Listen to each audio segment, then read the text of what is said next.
Hello, it's it's the beginning of February. Been a little bit of time since my last effort on the YouTube, and so I thought I'd make a very quick video just to say hello. I'm still here and alive.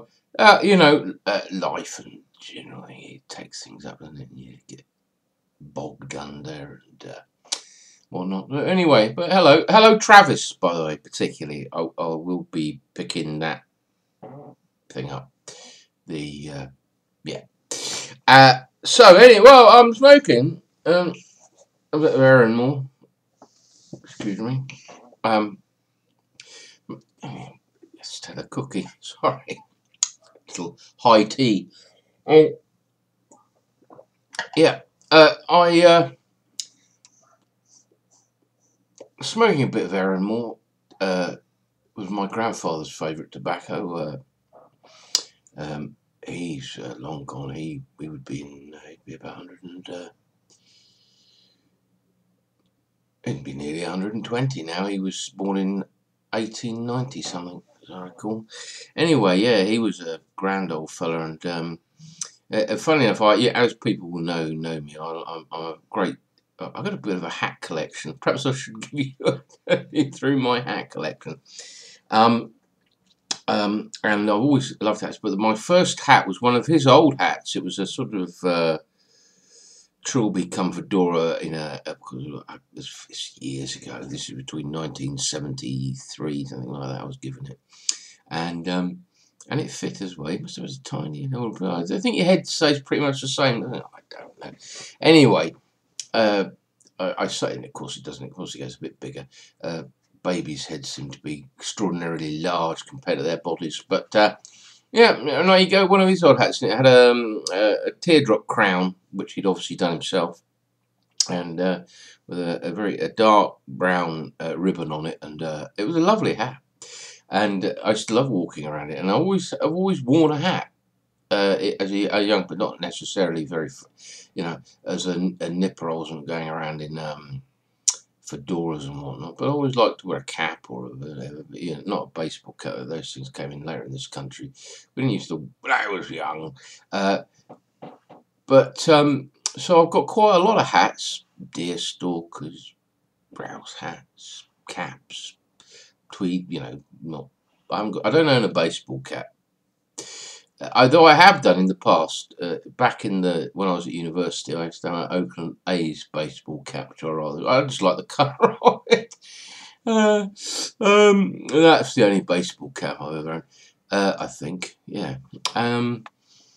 So lots of, I don't know. Oh yeah, Erinmore. So I was wandering there, meandering.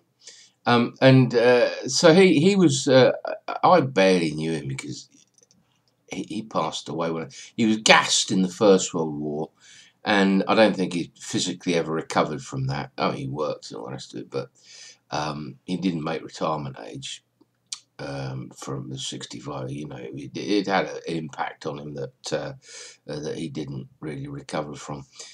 His wife, Grandma Trot, she lived till she was nearly 100. She was born in the 1880s. Oh dear. So anywho, yeah. So I'm sorry about the sunshine and all that. I'm pleased about the sunshine. It's been raining here. I was out in my back garden building a miniature ark to take Reg and I off to.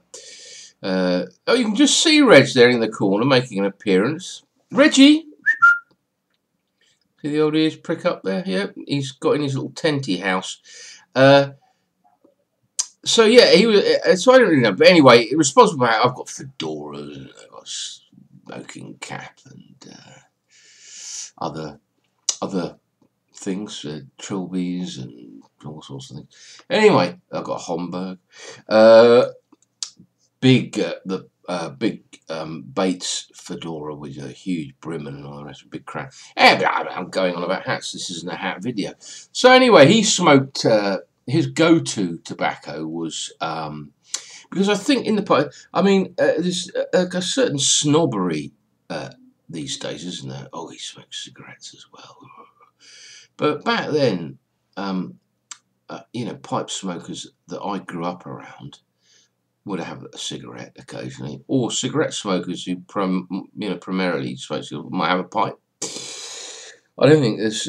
I think it's because of the sort of anti-tobacco and anti-cigarette sort of lobby. There's a sort of element that says, you know, pipe smoking's somehow different, and if it wasn't for the, I assure you that I think even if cigarettes didn't exist, there would be a lobby not wanting you to smoke your pipe in a public place in the UK. But well, anywho, so he'd enjoy.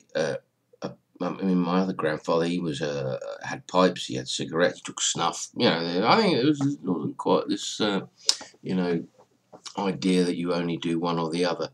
But and so I think a lot of these fellas that I grew up around, these old fellas, they would have a sort of staple tobacco they'd go to. In my grandfather's case, Erinmore. And they'd get themselves an occasional tin at Christmas and things like that, something a little different. I can remember Dunhill tins from my childhood and things like that. I remember them because they once dispatched would be turned into storage vessels for screws and such like, and I'd find them in my dad's workshop. So yeah, that was his go-to tobacco. I've always liked it. I had one of the loveliest, most touching times. This was, you know, well after I'd left university. My dad was getting on, and I'd bought a pouch of Erinmore mixture, and I was smoking it. And he said, "Oh, you're smoking Erinmore," and he'd never really. He did. My father. I don't know why. You know, whether the relationships there weren't particularly good or whatever. I mean, they moved around a lot as a child. So I don't know. I couldn't tell you. But I had one of the nicest conversations with my dad as I puffed away on this Erinmore, which kind of the odour of the tobacco brought back all these memories for him of his dad, and you know, we as a father-son chat, it was probably the closest we'd ever been. I think I can honestly say that because he kind of opened up. We had a most lovely chat, and I puffed away on this Erinmore, and as I say, all these memories came flooding back to him. So yeah, so it's there we go. So I'm smoking it in a little James Group 4. I think it's an A grade, this one. Yeah, it's an A grade Group 4 James Upshaw. For those fixated by the shape of pipes, I believe that one would be called a apple. I'm sure there might be some dispute. There always is, isn't there? But there we go. That's what I bought it as. I've had this pipe. I bought it from you, and I've had it for some years. It's a lovely little smoker, just right. A good little dog walking pipe because it's quite sturdy and reasonably short. So as you're walking along, it doesn't sort of wobble in the old chops. But yeah, so there we go. So it's just really a hi, how's everybody doing, sort of catch-up type thing. I'm well-ish. I've had a bit of a rough period again, but I'm over the worst of that. And I've had a nice day today. A lovely friend popped in for a cup of tea, and we had a biscuit. And I'm keeping myself busy and entertained. Lots of new tobaccos I've been trying. And some old favourites, but I promise you a little less of a ramble and a more specific video. But I just watched a good friend Phil Steadman's video. He was eating one of these Reaper peppers. Is it Grim Reaper? I've seen a few of these. He was eating the pepper. My goodness me, what a thing to do to yourself. Anyway. I'm going to stop there. I won't be eating peppers. It will be strict tobacco orientated type video. So I wish you all well. I'll be making a few more videos coming up soon on pipe related matters. I wish you all a very good rest of the week and cheers.